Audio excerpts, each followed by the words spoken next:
Saya pendamping lokal desa Kecamatan Jatitujuh. Menurut Bapak, ada trik-trik atau inovasi-inovasi apa saja untuk mengentaskan kemiskinan di Desa Putri Dalem khususnya selain dari bantuan dari pemerintah? Kalau kita bicara soal ekstrim itu bicara soal yang mengerikan berarti ya. Udah miskin banget itu. Mungkin yang dimaksud miskin ekstrim kalau menurut saya dia nggak punya rumah. Mungkin ya gitu kan. Kalau masih punya rumah belum ekstrim lah gitu kan. Walaupun rumahnya gubuk gitu kan, tapi masih bisa berlindung.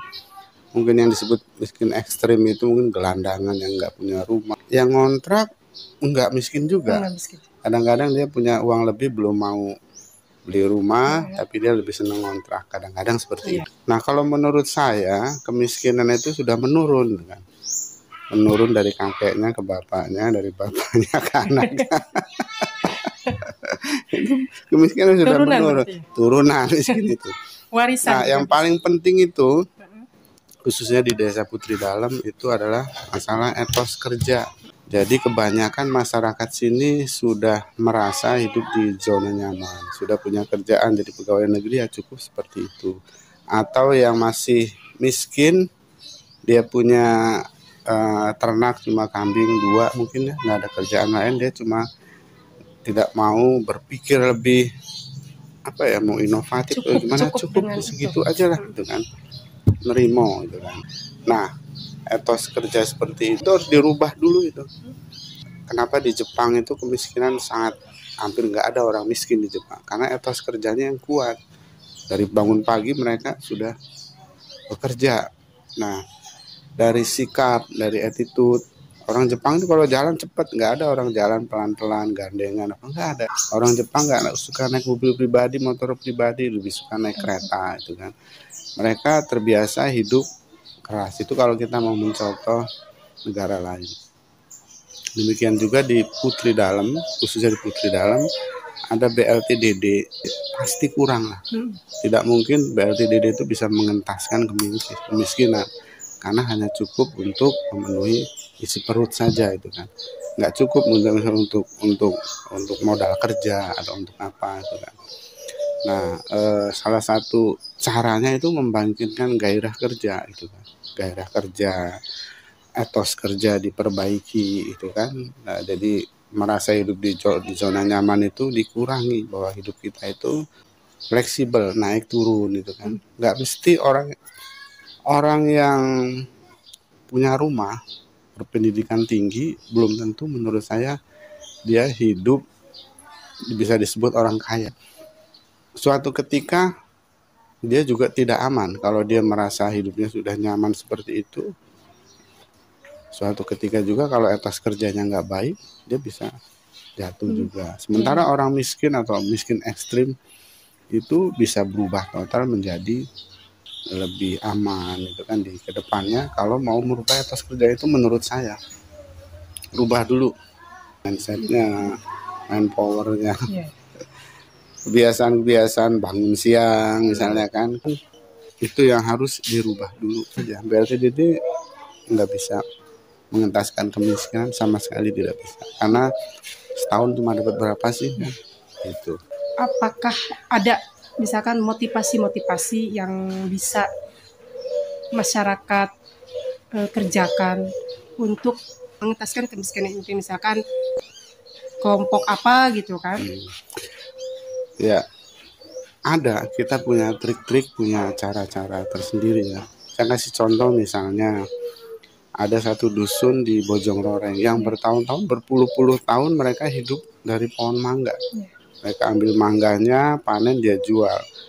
Mereka sangat tergantung dengan dunia luar, artinya harga ditentukan oleh tengkulak, harga ditentukan oleh pembeli. Mereka tidak bisa, nggak punya kekuatan menentukan harga sendiri. Ini mangga saya harganya sekian, kalau mau beli, beli, kalau nggak apa-apa. Karena apa? Mangga itu ketika panen, buah mangga itu cepat sekali busuk. Paling lama seminggu dia sudah membusuk. Jadi ketika panen pun masyarakat tidak berdaya kalau di ini harganya sekian. Bahkan sampai 2.500, pernah sampai 1.700 sekilo. Nah, oleh kami itu bagaimana cara memancing masyarakat untuk bisa lebih hidup sejahtera. Itu kan akibatnya jadi miskin menurut saya. Hanya mengandalkan dari mangga, sementara mangganya tidak bisa diandalkan. Jadi mau nggak mau harus ada yang namanya inovasi. Nah, dibikinlah pelatihan-pelatihan bagaimana mengolah mangga itu menjadi sirup, misalnya menjadi dodol, dan macam-macam, menjadi keripik, menjadi kerupuk, gitu kan. Nah, itu menurut kami sudah menjadi pemberdayaan masyarakat yang bermanfaat untuk masyarakat, meningkatkan taraf ekonomi yang bisa lebih stabil itu. Jadi tidak hanya mengandalkan buah mangga yang panen kemudian dijual apa adanya, kita olah. Kalau kita olah kan harga jual lebih. Pertama itu tidak ada barang terbuang karena kulitnya bisa diolah jadi kerupuk. Itu bahkan bijinya, peloknya jadi keripik apa kerupuk. Nah, kemudian mangga-mangga yang yang sudah matang sekali, yang 2-3 hari lagi mau busuk itu bisa diolah jadi dodol, jadi sirup. Jadi masyarakat nggak terbebani kejar-kejaran oleh waktu. Wah, ini terpaksa saya jual murah karena harga barangnya udah mau busuk. Tapi kalau kita bikin sirup itu kedaluarsanya masih setahun.